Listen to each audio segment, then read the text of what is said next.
Hey, brand builder, Rory Vaden here. Thank you so much for tuning in to listen to this interview. We are so excited to bring you this information and wanted to let you know that, hey, there's no sales pitch coming from anything that we do. This is all our value add to you and the community. However, if you are somebody who is looking for specific strategies on how to build and monetize your personal brand, we would love to talk to you. And we offer a free call to everyone that's interested in getting to know us and is willing to give us a chance to get to know them and share a little bit about what we do. So if you're interested in taking us up on a free strategy call, you can do that at brandbuildersgroup.com/summit call. brandbuildersgroup.com/summit call. Hope to talk to you soon. On with the show. Man, I have to tell you that I have been so impressed with the man you're about to meet, Chris Harder, and it's the generosity of this guy's heart that blows me away. I would say it's his generosity, and then it's his humility in terms of how much he still to this day invests in his own personal development. I met him in a very high-level mastermind. He runs masterminds, though. I mean, this is a great example of the guy that is usually teaching is still also always learning. And him and his wife, Lori, are just incredible individuals. We've gotten to spend some time with them. AJ adores them. And this is someone who's just built a personal brand. Him and his wife both have monster personal brands. They built it from the ground up. They've done it right. And he offered to come on and share. I asked him to come on and be like, hey, can you share some of those secrets? So his podcast is called For the Love of Money. That is, probably his biggest platform. He's got like 250,000 people on Instagram at the time of this recording as well. It's a lot of people. And I think, but beyond that, it's just entrepreneurship and success in general, and really more of the heart of, what it takes to succeed as both a personal brand and an entrepreneur. So Chris, my brother, welcome to the show. Hey, Rory, heck of an introduction. Thank you for that. And let me just say, I echo all of those kind thoughts right back to you and AJ, and just think the world of you guys. Well, thanks, brother.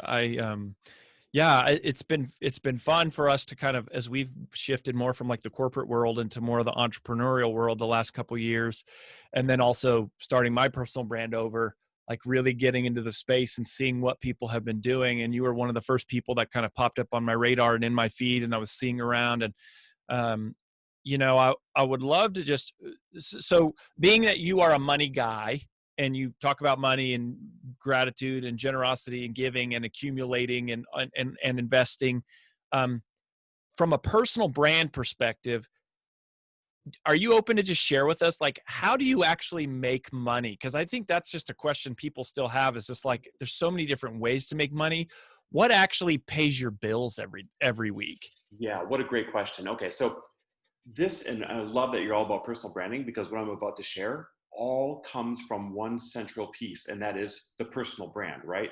So as of today, when we record this, we have sole ownership or partial ownership in 8 different 7 and 8 figure businesses. So some of the obvious ones for you, ask where the revenue streams come from, is my brand with the podcast. Underneath that, I call that a coaching brand. So there's a media brand or there's a coaching brand, right? So even though the podcast is a form of media, underneath that, we monetize it through e-courses, through 2 different masterminds, through one-on-one coaching, and through events that we throw. Then under Lori's brand, I would say, is more of a media brand, because she's monetizing her podcast through sponsorships and affiliate deals and things that are a little bit more traditional when you build up things with the intention of media behind it. And we can get into that later, the difference between a media brand and a personal brand. No, I mean, that's a great, it's important for people to understand that distinction, because podcasting is one of those things that people go, well, my business model is podcasting. And it's like, well, no, podcasting for most people is a traffic source. Yeah. Your real business model, like what you're saying, is courses, masterminds, coaching, events. In the case of Lori or Lewis Howes or people like that, Jordan Harbinger, their business model actually is podcasting because they're doing brand deals. They're Yep. monetizing the podcast itself. That's an important distinction. So I love that. Well, it's a very important distinction for this reason. When you're building something, even though we're all doing it, let's say through a podcast, it really helps you decide, do I need to build a large enough podcast in order to sell the number of coaching programs I need, whatever fashion it is? Mm, Or do I need to build this podcast to the size and attraction to sell brand sponsorship deals? And those are two very different sets of mechanics behind the scenes, right? So what we've done is we've built these personal brands and think top of funnel. So two large podcasts feeding into Instagrams and Facebooks and mailing lists. And then we're able to leverage those large brands to do things like investor deals in outstanding foods, and investor deals in a tech company, and investor deals in a vegan, what do you call it, coffee creamer company. And we're able to also leverage it into, we built a huge network marketing team because of it was easier with personal brands. We're able to pivot into an alcohol company that Lori has started, all because we have audience. And when you think personal brand, Rory, you really got to think constant audience acquisition and mm, interaction. Because if you master that, you can pivot and build whatever you want. hmm and the so which came first? Like, did you have the audience first, or did you build a business first, and then you took that money and used it to build the personal brand? Like, what was the sequencing of how and now it's sort of like, we talk about Sheehan's wall. I know you've heard us talk about that. Most of our paying clients will know what that is. Is like, you guys are on the other side of the wall, and I think of you're focused in terms of what you spend your time on, but when you move to investing, it's different. You're not spending your time on it as much. It's more of just, you're putting your money there. So what was this one? Do you agree with that last part? And is that how you think about it? And then what was the order of how it kind of happened? Yeah, that's exactly how it happened. Is you need to really go deep and specific in one category first until you break through that Sheehan's wall, to use your example, and then you kind of earn the right to expand off of that. So where our first large audience came from was Lori's fitness brand. Mm. It's really funny that we're recording this while we're kind of facing this pandemic crisis economy, because Mm-hmm. I was thrown into entrepreneurship, which, by the way, I always wanted to be in anyways, during the last financial crisis, 2008, Interesting. 2009. I came from banking, and of course, it was a banking crisis. And Lori and I were young and arrogant and ignorant. We thought that it was going to last forever. And so we did not take care of our money. And when the music stopped, Rory, we had to get rid of everything. And I don't mean like kind of getting rid of everything. I mean, we had to like short sell the home that we had just finished building. We had to get rid of the cars, the Mm. investment properties. And the most humiliating part was this: we had to put every possession on Craigslist, and watch as car after car pulled up in front of the house, and person after person walked into the home, and they would bargain for the couch and bargain for the chairs and bargain for the TVs and the grills, whatever they wanted, and they would walk out while the neighbors looked on in judgment with our Mm. possessions. But do you know what that did, Rory? That moment that felt so horrible while it was going on, felt so humiliating while it was going on, that was the moment that actually allowed us to downsize into a tiny little 900 square foot apartment and decide again, choose again, pivot and reinvent again. And so without that back against the wall moment, we wouldn't have started building personal brands. So now Mm. here's why I share that story. I don't care where you're starting from, whether you already have a brand or whether you feel like you are below zero right now. The very first thing we did was Lori had a gym at the time, and she really had no career up to this moment. She said, I'm never going to let this happen again. So that's when Lori rolled up her sleeves. And so she had a small gym, one-on-one studio that we built out on the weekends on her own. Mm. And she created the beginning of a monthly plan. And she started competing in fitness and built a Facebook following. Now, keep in mind, we're talking 12, 11, This is 12 years ago. 2009. I mean, this is like Yeah. 2009, So 2010. this is before everyone's doing it, right? Yeah. And the minute it caught fire, her Facebook started to grow quickly. She made an effort to put herself in magazines, and I'll tell you what that has to do with today's brand building in a little bit here. She made an effort to get herself in magazines, which at that time drove her Facebook, and driving that Facebook drove her online workout program, which they were not a dime a dozen back then like they are now.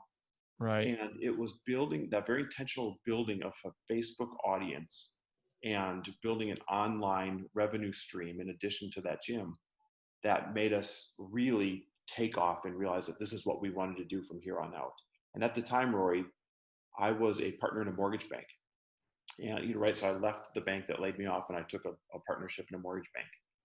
And I took it for the wrong reasons. I took it because I was scared and I didn't have a lot of other options. But when I saw what Lori was doing, I sold out my partnership because I said, that's what I want to be doing. I came home and I helped her grow that brand, and we've never looked back ever since.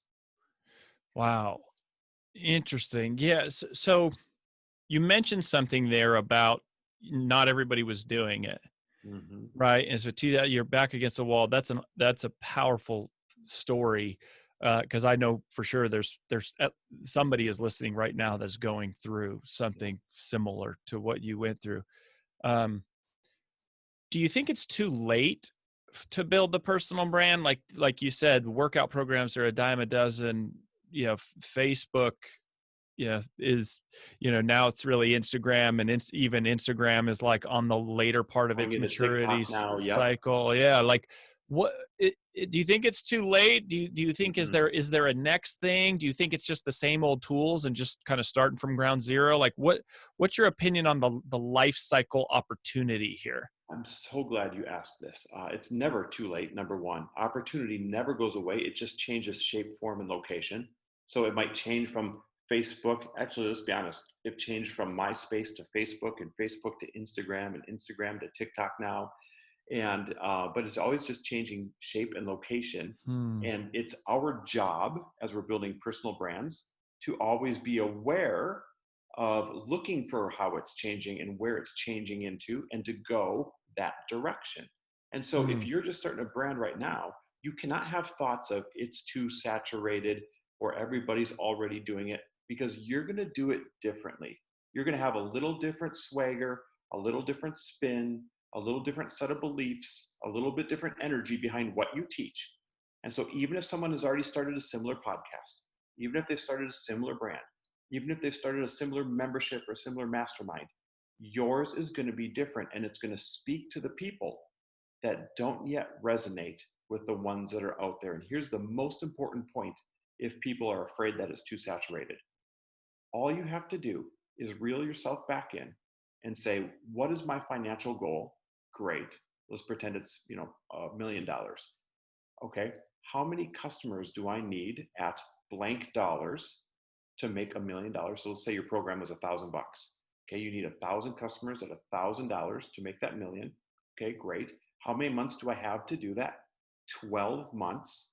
So what do I really need to go out there and get out of that gigantic slice of pie of potential customers?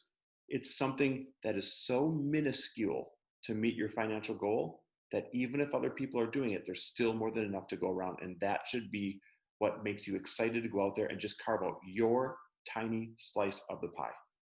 Yeah. I mean, if you get 100 customers a month, that'd be 1,200 a year. But if it was 100 a month, that's 25 a week. So if you get 25 people a week, that's 5 a day.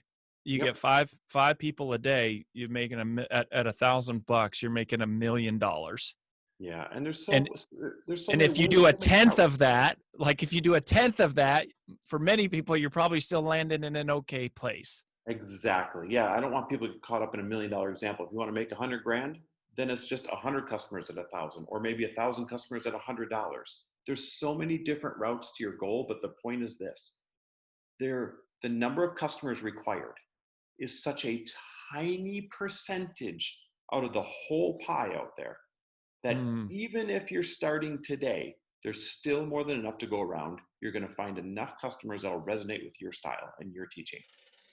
Yeah. I mean, 1,000. Yeah. You're talking about 1,000 customers. There's however many 8 billion people on the planet. Like, you only need 1,000. Yep. Exactly. The other thing that's crazy is, like, your 1,000 are probably they already, even though they don't know about you, they are all gathered somewhere, right? They're all following somebody that's like you, and that because of digital marketing, like you can actually go get in front of those people fairly directly. Yeah. And Rory, I'll also add this. It's not like a consumer only chooses one brand or one person and ignores all the other ones. I always say people are junkies. And I don't mean like drug junkies. I mean it in a fun, positive way. People are junkies. So the same person that loves Lewis Howes also wants to consume Jay Shetty. And they Yep. also want to consume Tom Bilyeu. And they also want to consume, just the list goes on and on. So they don't stop at one person. They consume as much as they possibly can. That's what I mean by they're a junkie. A self-development junkie is going to go get all the self-development they can. An entrepreneurial junkie is going to go get all the entrepreneurial guidance they can. And so if you are starting today and you're bringing a fresh voice and a fresh spin and a fresh facade, it's actually going to be welcomed by probably millions of people who are saying, boy, I wish somebody fresh would come onto the scene because I'm already, let's say, used to following these individuals I've already found. Mm-hmm. So you use the term junkie. So I want to talk about that because one of the things that I think it's interesting, like that we have a family member who refers to what AJ and I do as hocus pocus. Like that's what that's what they How say. supportive of them. It's not like in a negative thing. It's more, it's not like a demeaning thing. It's more of like I don't understand it. It's just like this hocus pocus. And I, like personal development and like the idea of a junkie, I think over years has like had somewhat of a negative connotation. But as my life has gone on, I go, gosh, the only thing that's really different from where I am today and where I started raised by a single mother is I'm a total junkie. I am the self-help junkie. Like I am the conference junkie. I'm the coaching junkie. And I don't know if you would agree with this, but one of the things I feel like you and I have in common is I think you are too. Yeah. I think you're a junkie. For sure. I mean, listen, I wake up in the morning and I have a rule that I must consume a book, or I must consume, not a whole book, but I must consume pages of a book, or I must consume a podcast as the first experience of my day, right? And it's because during the day, every single one of us, we're going to consume a ton of propaganda. Yeah. And a regular individual who's not a self-development junkie, they're just going to consume whatever propaganda falls in their lap. And let's be honest, there's a lot of negativity out there at all times. But if you are a quote self-development junkie, then that means instead of consuming any propaganda that falls in your lap, you are selectively choosing and seeking what I call positive propaganda. Podcasts, books, YouTube channels that'll make you better, courses, whatever it might be. And that positive propaganda, when that outweighs the negative propaganda, and you're able to consume, what it does is a couple things. One, it kind of chooses what colored lenses you're going to see the day through, right? Number two, it kicks you back in the game quicker. If a bad circumstance happens during your day, you're not going to unravel. If you know what to turn to, or if you just got off a great podcast or something motivating, you now have the tools to handle that rough circumstance in a better way. And that means the outcome turns out more in your favor. And so I will take the label of being a self-development junkie all day long, because it's better than just consuming what happens to fall in my lap by circumstance out there. Mm-hmm. Yeah. I love that. So I want to tie this back to network marketing and direct sales a little bit, because that's another kind of thing that we have a shared background of at different companies. But a lot of our clients at Brand Builders Group, and I know some of the people in your masterminds are in direct sales. How do you use social media and personal branding and digital marketing? How have you guys used that? Because you still draw some fairly significant income, right, from a direct sales company that you are involved with. It's a residual income of over 7 figures of a team we started building 10 years ago. Wow. Yeah.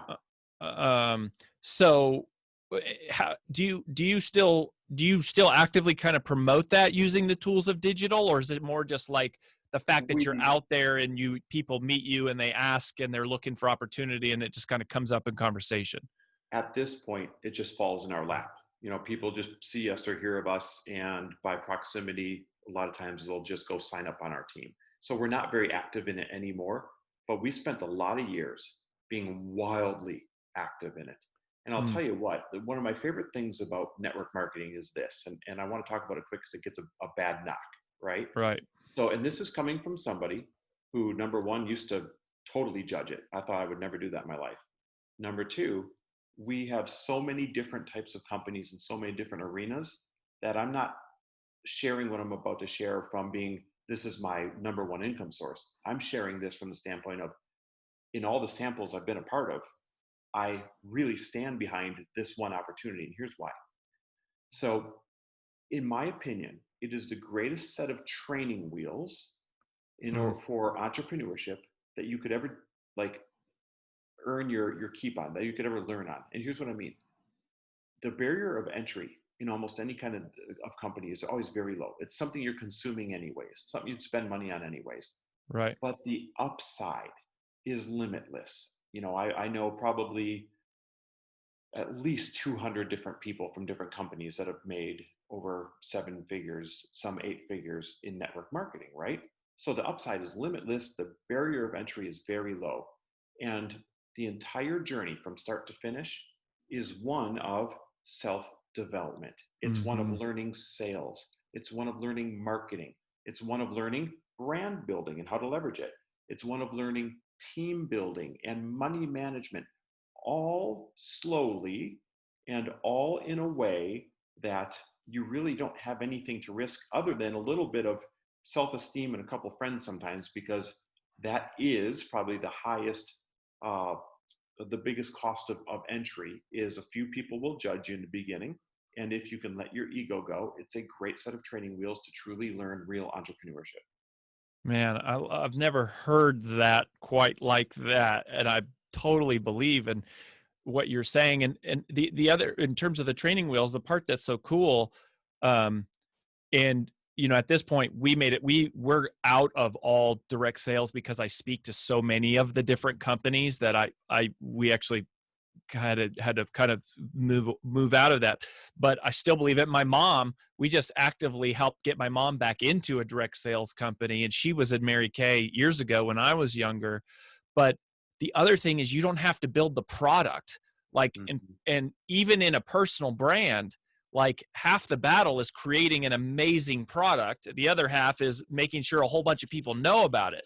Like in network marketing or direct sales, a lot of times the products are awesome. Like a lot of times you have this great shake or oil or makeup or, whatever the thing is, workout program. And you don't have to do any of the product development. You just got to go tell a bunch of people about it. Rory, how's this for a real life example? I always like to lift the curtain and use ourselves, right? So if I were to add up all the money we've made in network marketing over the years, it's over 10 million bucks.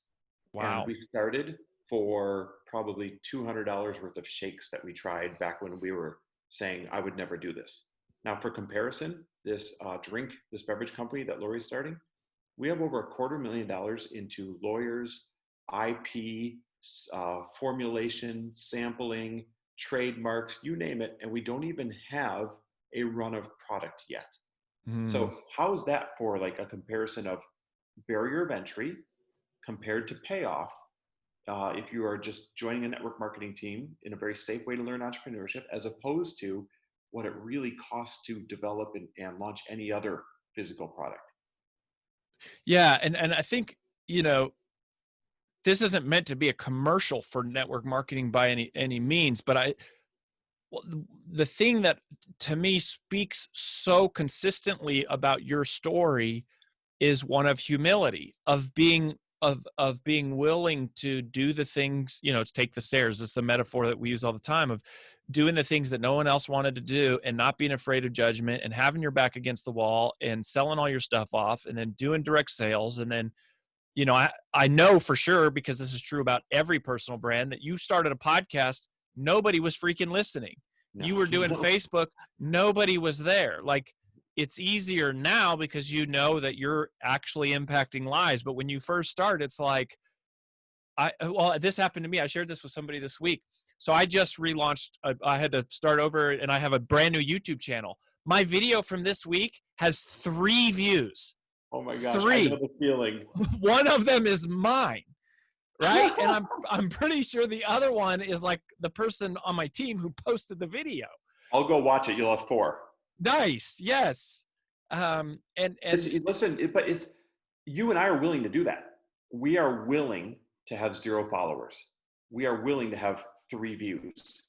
We are willing to take the stairs. We are willing to have other people look and say, oh boy, that looks like it's failing, because we know that we are in it for the long game. And I think that's where people go wrong. Well, and back to network marketing, or whether it's traditional business or any other form of business, people dip their toes in, and when they don't have a quick hit right away, they say, see, it didn't work. If you know that you are in it for the long game, and listen, I had to teach myself years ago, when we were losing everything, that ego will cost you more than anything else in life, right? I've got a saying, it's ego is your greatest overhead, because ego will cost you by speaking up when you shouldn't. It'll also stop you from speaking up when you should, because you're afraid you might look dumb. Ego will burn bridges, it'll burn relationships, it'll make you miss opportunities. And ego will stop you from building that YouTube channel or that podcast or that Instagram or that TikTok, because you're so afraid that people are going to look and see that you have 3 views. which is such a silly thing too. It's like, even if you have 3 views, it's like, you say you want to make a difference in someone's life. There's 3 people, 2, not counting yourself. Even it's like you're making a difference. Like, so I want to talk about the time, because you bring up the time horizon, and that's good. I think that's important for people to understand too. So realistically here, how long does this take to start, like, and let's talk about the personal brand specifically, right? Like podcasting, putting content on social, like whatever you want to call it, blogging, doing videos on YouTube, whatever. Like, how long does somebody have to be willing to do it for before they go, yeah, it's not working, I should pull the cord on this thing? Or, like, give us, in today's world, because I know you have a lot of your students are kind of like Brand Builders Group. A lot of ours are kind of starting earlier in their journey. So I've got a 2-part answer to this. The first part is, don't start anything that you don't see yourself still doing and enjoying in 3 years. So don't start that podcast.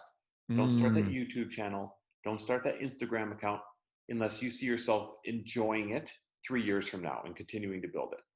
And then the second part of that answer is, you can monetize a small audience very quickly, but you shouldn't hang your hopes on monetizing it in a large way very quickly and saying, if it didn't work at first, I'm out, right? Is it possible? Yes. Should you quit if you don't do it right away? Nope. You gotta have that long-term commitment.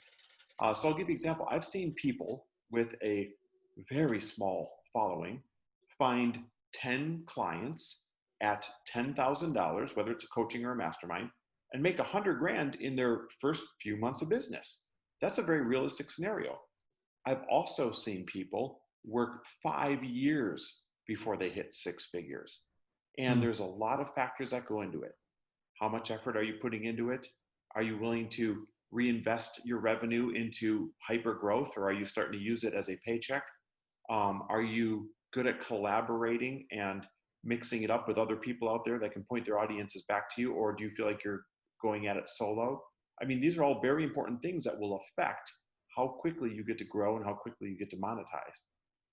Yeah, that's so good, and it's so important. I think, yeah, I mean, you nail it, and that's the thing too. It's like, it's not how long have you been doing it. It's also how much have you been doing it, right? It's like, there's plenty of people say, I've been podcasting for a year, and it's like, you've released 6 episodes. That's not podcasting for a year. That's podcasting for a week spread out over a year. Yep. That's exactly, Rory, that is exactly. It's like, for example, Lori's show like caught fire and is exponentially larger than mine right now. Now I could get jealous, or I could say, guess it's not made for me. Or I could look at where her hockey stick moment happened and say, mine is right down Mm, the road. I just got to stay the course until my mm. hockey stick moment happens as well. Because if you continue to, and I love what you said, not just do it for a long time, but how often, how much do you put into it while you're doing it? If you continue to say, I'm committed to both of those components, your hockey stick moment will happen, right? It will shoot up at some point. You get the right break, you'll get the right follower, you get the right share, you get the right episode that goes viral.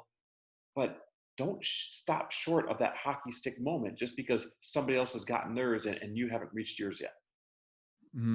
Yeah, that's good. That comparison thing is I mean, that's a real struggle too. Like, it's just, you're always looking at how many followers do they have and how many downloads do they have. And that's, that can be a discouraging moment. Yeah, I think it's important to, if you're going to play the game of comparison and say, look how good someone else is doing, then you need to play the full game of comparison and look the other direction and say, wow, look at all the people that wish that they're where I'm at.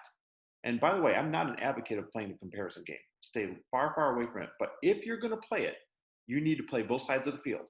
If you're going to look at this end zone and say, not fair, look what they're doing, look where they are, then you also have to look behind you at the other end zone and say, oh, wow, people wish that they were at the 40-yard line, at the 50-yard line, like I am right now. Yeah, I love that.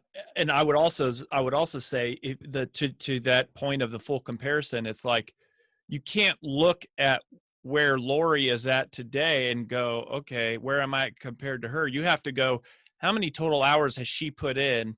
How much heartbreak has she had? What is everything that she has been through? And it's like, I've done 6 episodes so far. Yeah. Right. And you don't factor in that because you don't see that part. But it's like, again, if you're going to play the comparison game, play the full game, and remind yourself, like, there's a whole story here. You can't compare their chapter 20 to your chapter 1. You're so spot on, because if you're going to do that, you must seek out all the facts. So if I was looking at Lori compared to me, some additional facts are this: she had a great big Facebook following that she worked hard to build long before I decided I wanted to build a brand. And then she had been kicking out 3 episodes a week while I was only kicking out 2. And when I went to 3, she went to 4, right? So she has been doing more longer. And that is why she has exponential more growth than me. I can't look at a timeline and say, oh boy, at the 3-year mark, she was higher than I was. That's not fair. Yeah, that's one reason why she's doing better than you. The other reason is because you and I both share the same problem, which our wives are actually better than us. And in that, every way. They're just something smarter, like, they have more charisma. yeah, like, we just got, we just have to live. We have to live with that every day. But sugar mama, I mean, that's all I'm saying. I'll Like, take it. sugar, I'll take it. sugar mama. I'll take it. You know what's really funny? I do want to talk about that. When you find the right partner, when you find that right ride or die that lifts you up when you're down, you lift them up when they're down, when you guys have complementary skill sets, right? So my strengths are her weaknesses are or I should say her strengths are my weaknesses. When you can decide to make that work, oh, look out. You can accomplish anything at any level that you want, right? And by the way, if you don't have a partner, this is not an excuse. This doesn't mean that, oh, see, that's why it's working for Rory and Chris, is because they found great partners, so I guess I'm screwed. No, that's not what the message is. The message is, by yourself, you can do absolutely extraordinary. And when you find that right partner, then it's just like everything you're trying to do amplified. Yeah, it can be, right? I mean, when you're by yourself, and this was something for me that, it was like, I worked till midnight when I was single every night, like all the time, other than Thursdays and Fridays, like when I was in college, and, like Thursday and Friday nights, and maybe Saturday nights. But it was like 4 nights a week, I was working like crazy because I didn't have a responsibility to somebody else. Yeah. And then when you get a partner, that can work for you, can also work against you. You get the wrong partner, you get the wrong business partner, you get the wrong relational partner, that can also, you get the wrong vendor.